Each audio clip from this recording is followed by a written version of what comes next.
코로나19 사태 1년을 지나며 꼭 짚어봐야 할 부분 가운데 하나가 코호트라고 하는 동일 집단 격리 조치입니다. 특정 시설에서 발생한 집단 감염이 외부로 확산하는 걸 막기 위한 건데요. 그런데 이 코호트가 사태를 진정시켰다기보다 오히려 키웠다는 반성이 나오고 있습니다. 계속해서 조재한 기자가 보도합니다. 환자가 무더기로 쏟아져 나오다 보니까 어디 이송할 데도 없고 그래서 코호트 격리라는 말까지 나왔는데요. 국내 첫 코호트 격리는 코로나19 첫 사망자가 나온 청도 대남병원이었습니다. 정신병동과 일반 병동, 요양원 등 5개 시설이 있는 병원에서 확진자가 걷잡을 수 없이 나오자 내려진 조치였습니다. 통제를 벗어난 코로나 확산에 코호트 격리는 전국으로 번져갔습니다. 이철우 도지사가 경북의 복지생활시설 581곳 전체에 대한 코호트 격리를 전격 결정했습니다. 병원과 사회복지시설에 이어서 대구 도심의 아파트까지 코호트 격리, 즉 건물이 통째로 봉쇄되는 사상 초유의 사태가 벌어졌습니다. 시설 안팎을 물리적으로 차단해 확산을 막기 위해서였습니다. 하지만 격리한 시설 안에서 확진자와 비확진자 사이 교차 감염에는 속수무책이었습니다.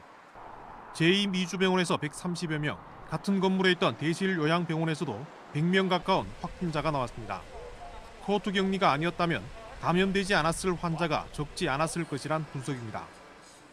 처음 겪는 사건으로 인해서 잘 몰랐던 것도 있고 동선과 사람과 공간 등이 잘 되어야 되는데 실제로 잘 운영하기가 어렵다는 것을 해보니까 인식했고 다음 사람들이 계속 나왔으니까.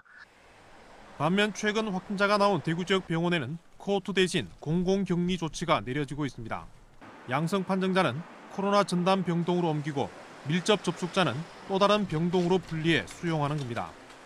교차 감염을 통한 2차, 3차 감염을 막기 위한 것으로 코호트 때와 같은 집단 감염은 나타나지 않고 있습니다.